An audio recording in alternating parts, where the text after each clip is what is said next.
El hombre de Piltdown fue el mayor engaño en la historia de la ciencia, ya que se creyó verdadero por más de 40 años. En 1912, Charles Dawson encontró un cráneo parcial, un diente suelto y una mandíbula con dientes. La mandíbula era parecida a la de un simio, el diente y el cráneo parecida a la de un hombre. Esto bastó para que se escribiera por 40 años sobre el eslabón perdido y la prueba de la evolución del hombre. Se hicieron más de 500 tesis que aclamaban el descubrimiento y esta prueba definitiva. Al final, se comprobó que la mandíbula pertenecía a un orangután, el diente suelto era de un mono y el cráneo era de un hombre. En 1953, Joseph Wiener hizo un análisis completo y demostró que el cráneo pertenecía a un hombre de hace solo 500 años. La mandíbula era de un orangután que había fallecido recientemente. Además, los dientes habían sido colocados de una manera conveniente y la superficie molar había sido rellenada para parecer de la de un humano. Además, las piezas habían sido tintadas para dar apariencia antigua. Al poco tiempo, el hombre de Piltdown fue retirado del Museo Británico, donde había sido expuesto por 40 años, como prueba de la evolución. El caso de Ota Benga fue quizás el más cruel de los engaños. A principios del siglo XX, creían que aún existían especies intermedias vivas entre los simios y el hombre. En 1904, un allegado William Joe McGee capturó a Ota Benga en el Congo. Este era un hombre pequeño, de raza negra, de la etnia pigmea. Él era viudo y por desgracia fue capturado y vendido como esclavo. Fue llevado a los Estados Unidos enjaulado, donde fue expuesto por científicos evolucionistas junto a varios simios como una especie intermedia. Luego fue llevado al zoológico del Bronx, en Nueva York, donde lo exhibían como un antepasado del hombre junto a los chimpancés, gorilas y orangutanes. El director del zoológico daba largas charlas, con mucho orgullo al tener una especie intermedia en su zoológico, y trataba al señor Benga como un animal más. Al poco tiempo, al no resistir el trato que se le daba, este decide suicidarse. Recordemos que esta gente unos años antes tenían a hombres negros como esclavos y aún los trataban como seres inferiores. Henry Fairfield Osborn, director del Museo Norteamericano de Historia Natural de Estados Unidos, en 1922 declaró haber encontrado un diente molar fósil de la época del Plioceno, de 4 millones de años, diciendo que este tenía características tanto humanas como de simios. Lo llamaron el hombre de Nebraska. Enseguida las autoridades apoyaron el descubrimiento, hicieron imágenes de este hombre con su familia en un entorno natural que recorrieron el mundo entero. Todo esto a partir de un solo diente.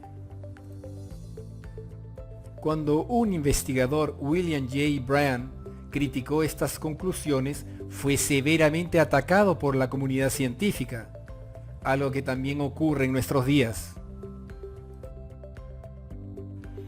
Luego, en 1927, se encontraron otras partes del esqueleto y se descubrió que pertenecían a una especie extinta del jabalí americano, llamado Prostenops.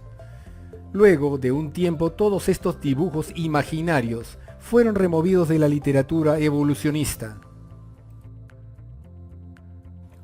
Hubo un descubrimiento posterior en 1927, el hombre de Pekín, que no se pudo estudiar con detenimiento ya que supuestamente se perdieron los restos y solo quedan unos dientes. Ahora solo se exhiben copias. Además tenemos a la famosa muestra de un espécimen llamado Lucy, encontrada en 1974 en Etiopía. donde hace poco encontraron un hueso de babuino entre sus restos. En la actualidad, estos nuevos estudios son manejados por los neodarwinianos. Esperemos que estén siendo más objetivos. Bueno, vemos entonces que a lo largo de la historia han tratado de demostrar sus ideas basándose en reconstrucciones sin bases sólidas y con conjeturas poco objetivas. Ahora en nuestros días nos convencen por medio de argumentos de autoridad. Todos los estudios se basan en trabajos presentados por biólogos y antropólogos evolucionistas, que sin ánimo de menospreciarlos, no son muy objetivos, y estos son los que frecuentemente son difundidos en programas de TV y en publicaciones de importantes revistas, presentando los descubrimientos como pruebas fehacientes de la teoría. Es de entender por qué la gente da por hecho la teoría macroevolutiva. Inclusive hoy todo esto se enseña en colegios y universidades de todo el mundo, aplicando el método a los saltos entre un género y otro. Entiéndase que en este video no queremos descartar de ninguna manera la teoría de la evolución. Nuestro propósito es que parte de esta teoría, en especial el método que utilizan en la macroevolución, pase por el mismo escrutinio por el que otras teorías científicas han tenido que pasar. La teoría en la micro y macroevolución. Para ustedes trataremos de explicar la teoría de forma sencilla y con un lenguaje amigable, con un especial cuidado en lo objetivo. Todos sabemos y no hay duda que se ha dado evolución, ya que podemos ver que si vamos a un terreno sedimentario y observamos que al principio habían células sueltas, y luego combinaciones de células cada vez más complejas, y después de millones de años se observa cómo aparece diversidad, entonces podemos decir que hubo evolución. Inclusive esto le pudo haber ocurrido a algunas especies de mamíferos. El problema radica en explicar cómo realmente suceden estos cambios, sobre todo cambios de géneros. Vemos en la naturaleza claramente varias adaptaciones, que es parte del proceso evolutivo. Por ejemplo, una especie de ave que come larvas de la corteza de un árbol, es de esperar que las aves con el pico más largo tiendan a sobrevivir con mayor frecuencia que las de pico más corto. Entonces, en millones de años, la población de aves de esta especie aparecerá con el pico más grande, la cual es una verdadera adaptación. Ahora, hay claras pruebas en microevolución, pero faltaría explicar los saltos de un género a otro. Para ello, los evolucionistas intentan comprobar que esto sucedió en toda la diversidad de géneros y especies, en base a la morfología, anatomía, el muestreo de embriones, muestras fósiles y datos geológicos. Ellos dicen que en la evolución se presentan cambios genéticos al azar y que supuestamente por remodelación de un tipo de genes se logran cambios en muy pocas generaciones. Esta conjetura intenta explicar apariciones de nuevas especies en tiempo récord, pero con muy poca evidencia científica. Sabemos que ellos durante los años han desarrollado un método de análisis, un mecanismo que lo intentan aplicar a todas las especies o géneros, lo cual es complicado de aceptar con las pruebas que tenemos y es aún más difícil de demostrar en macroevolución. Ellos plantean que solo la deriva genética se da por azar, pero la selección natural empieza seleccionando mutaciones que supuestamente se dieron también por azar. Luego se da el proceso en donde las mutaciones que mejor se adapten darán lugar a cambios dentro de las especies. Esto sí se ha visto en la naturaleza, pero no en cambios sustanciales para luego derivar en un nuevo género. Ya que la posibilidad de que las mutaciones en estos casos sean viables es un número muy cercano a cero, Lo único probado en casos muy específicos son las mutaciones observables que se dieron luego de algún cambio traumático en la naturaleza, por ejemplo los glaciares, las inundaciones, etc. Las teorías neodarwinianas nos dan muchos argumentos nombrando científicos ilustres que apoyan sus hipótesis, pero recordemos que no están basándose en la colección de datos a través de la observación y la experimentación, ya que se necesitaría millones de años para ello, y aún más para poder hacerlas repetibles. Darwin se describía a sí mismo como católico. Parte de la iglesia lo protegió apoyando sus teorías. Inclusive el beato cardenal John Henry Newman fue uno de sus aliados. Pero como muchos de nosotros, Darwin no vivía su fe. Él ponía la evolución por encima de la razón.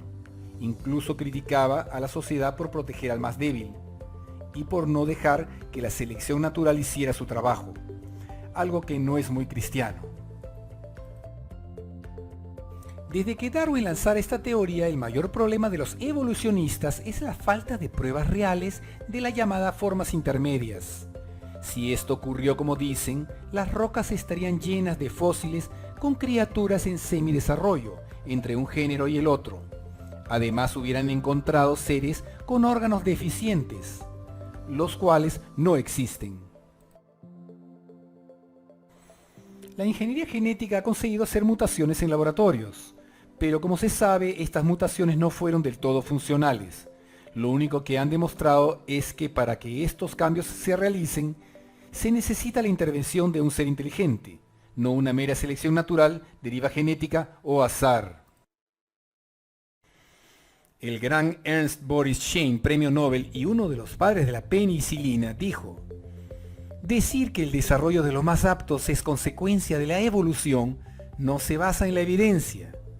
Estos están tratando de simplificar una masa compleja e intrincada de hechos y admira que estén siendo tragados sin algún murmullo de protesta. Este es un postulado filosófico materialista que no tiene ninguna base. Cuando aplican el método, sobre todo en muestras fósiles, su mecanismo suele dar como razones parentescos entre una especie y otra. Aquí es donde tenemos que tener cuidado.